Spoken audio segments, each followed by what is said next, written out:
School స్టాఫ్కి, ఇక్కడ విచ్చేసిన అతిథులకి, పేరెంట్స్కి, స్టూడెంట్స్కి అందరికీ నా హృదయపూర్వక నమస్కారాలు తెలియజేస్తున్నాను.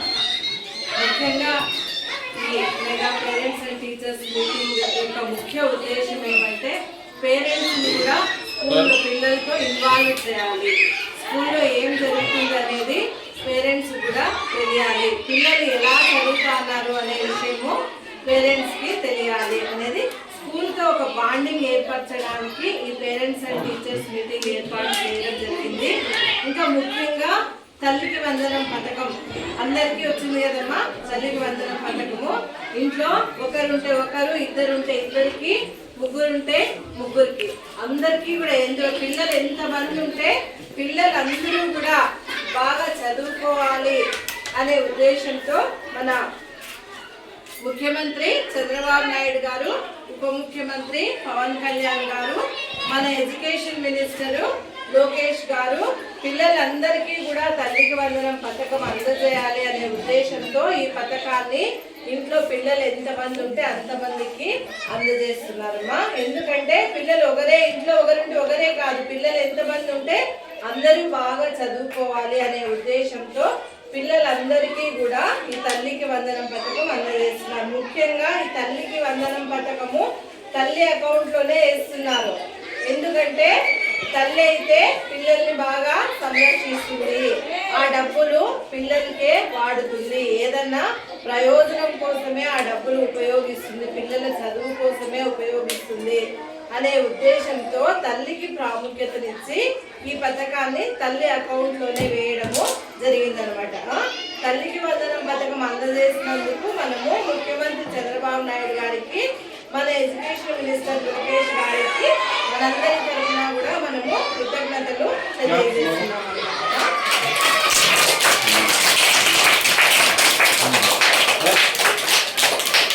ముఖ్యంగా మన భారతదేశంలో మనము తల్లికి ఎక్కువ ప్రాముఖ్యత ఇస్తాం కదా. ఫస్ట్ మాతృదేవోభవ, పితృదేవోభవ, ఆచార్య దేవోభవ. ఫస్ట్ మనం ఎవరికి ప్రిఫరెన్స్ ఇస్తున్నామో తల్లికి.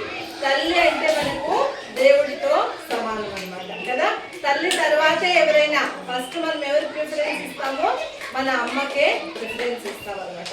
అందుకే ఈ పథకం పేరు కూడా తల్లికి వందనం పథకం అని పెట్టారన్నమాట. పిల్లలకు తల్లి విలువ తెలియజేయాలి అనే ఉద్దేశం కూడా ఈ పేరెంట్స్ అండ్ టీచర్స్ మీటింగ్ యొక్క ఉద్దేశం. అర్థమైందమ్మా. ఇంకా ముఖ్యంగా మనం ఇక్కడ కొన్ని మంచి విషయాలు చెప్పుకోవడానికి సమావేశాన్ని ఏర్పాటు చేశారు. మన పిల్లలు చాలా చిన్న పిల్లలు కదమ్మా. మన పిల్లలకి గుడ్ టచ్ ఏది, బ్యాడ్ టచ్ ఏది అనేది మనము తెలియజేయాలమ్మా. అర్థమైందా? ఆడపిల్లల్ని చాలా జాగ్రత్తగా సంరక్షించుకోవాలి. ఎవరైనా మగపిల్లలు టచ్ చేస్తున్నారా, వాళ్ళు ఎక్కడ టచ్ చేస్తున్నారు అనేది మనం పిల్లల్ని అడిగి తెలుసుకోవాలా. అది మాట్లాడకూడని విషయం కాదమ్మా. మనం చిన్నప్పుడే పిల్లలకి ఏది మంచు ఏది చెడు అని మనం నోరు తెచ్చి మాట్లాడాలా. అది మాట్లాడకూడదు, ఇది మాట్లాడకూడదు అనకూడదు అనమాట. మళ్ళీ ఇంట్లో ఇంకో విషయమా ఏం చేస్తామంటే మగపిల్లలకి ఎక్కువ ఇంపార్టెన్స్ ఇస్తా అంటాము, ఆడపిల్లలకి ఇంపార్టెన్స్ ఇవ్వనమాట. అర్థమైందా? అట్లా ఉండకూడదు. ఇద్దరిని కూడా సమానంగా చూడాల. ఆడపిల్లలకి మగపిల్లలకి ఈక్వల్ ఇంపార్టెన్స్ ఇవ్వాలన్నమాట. మగపిల్లడు ఎక్కువ తక్కువ అని మనము మన పిల్లలతో మాట్లాడకూడదు. అర్థమైందమ్మా అందరికీ కూడా. ఇప్పుడు మన ఇంట్లో మగవాళ్ళకి ఎక్కువ ప్రిఫరెన్స్ ఉంటుంది. అది పోవాలంటే మనం మన పిల్లల్ని ఆ విధంగా పెంచకూడదు. మగపిల్లలు ఆడపిల్లలు ఇద్దరు సమానమైన మన పిల్లలకి మనము తెలియజేయాలి. అర్థమైందమ్మా. ఈక్వల్ గా పెంచాలి. ఆడపిల్లల్ని మగపిల్లలు ఇద్దరితోనూ పని చేయాల. మగపిల్లల్ని కూర్చోబెట్టి ఆడపిల్లలతో పని చేయకూడదు. మనం ఫేస్ చేసే కష్టాలు మన పిల్లలు ఫేస్ చేయకూడదు. అర్థమైందమ్మా. ఇప్పుడు అది మారాలి అంటే తల్లిలోనే ఉంది. తల్లే మార్చాల, కొడుకుని కానీ కూతుర్ని కానీ. అర్థమైందమ్మా. ఇంకో విషయం ఏమంటే మా చిన్నపిల్లల్ని అంగళ్ళకి పంపించండి. వీడిని తెచ్చే కానీ బిర్యానీ తెచ్చే కానీ వాళ్ళు అట్లా అదే అలవాటు చేసుకుంటారు. అర్థమైందమ్మా. ఇప్పుడు వచ్చేది చలికాలం కదా, వర్షాకాలము చలికాలం, పిల్లలకి జ్వరాలు వస్తాయి కాబట్టి పిల్లలకి స్నానం కంపల్సరీ చేయించండి.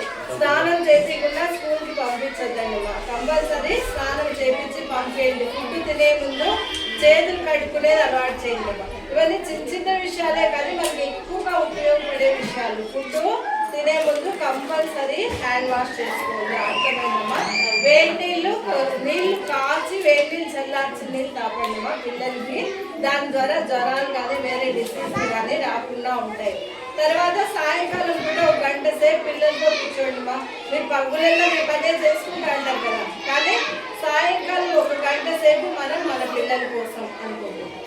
అర్థమైందా? 1 గంట సేపు పిల్లలు గుర్తు తీసి వాళ్ళు ఏం చదువుతున్నారు, వాళ్ళు ఏం హోంవర్క్ చేస్తున్నారు, ఈరోజు ఏం స్కూల్లో చదువుకొని వచ్చినారు అనే విషయాలు తల్లి మీరే చూడాలి. మీ పిల్లలు లేకపోతే ఉద్యోగాలు చేయాలా లేదా?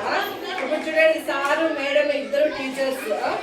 అట్లా మీ ఆడపిల్లలు కానీ మీ అబ్బాయిలు కానీ పెద్ద పెద్ద ఉద్యోగాలు చేయాలా వద్దా? చేయాలా అంటే మీరు 1 గంట సేపు మీ పిల్లల కోసము కేటాయించండి. స్కూల్లో చదువుకొని వస్తారులే అని తీసి పారేయండి.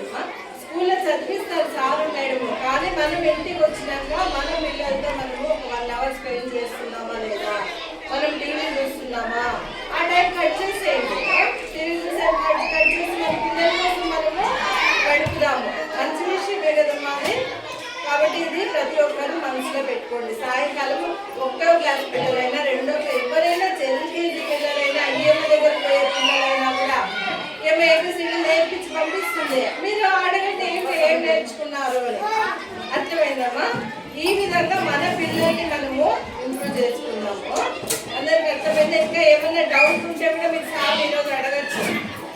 మీ పిల్లలు సరిగ్గా చదువుతున్నారా లేదా? అందరు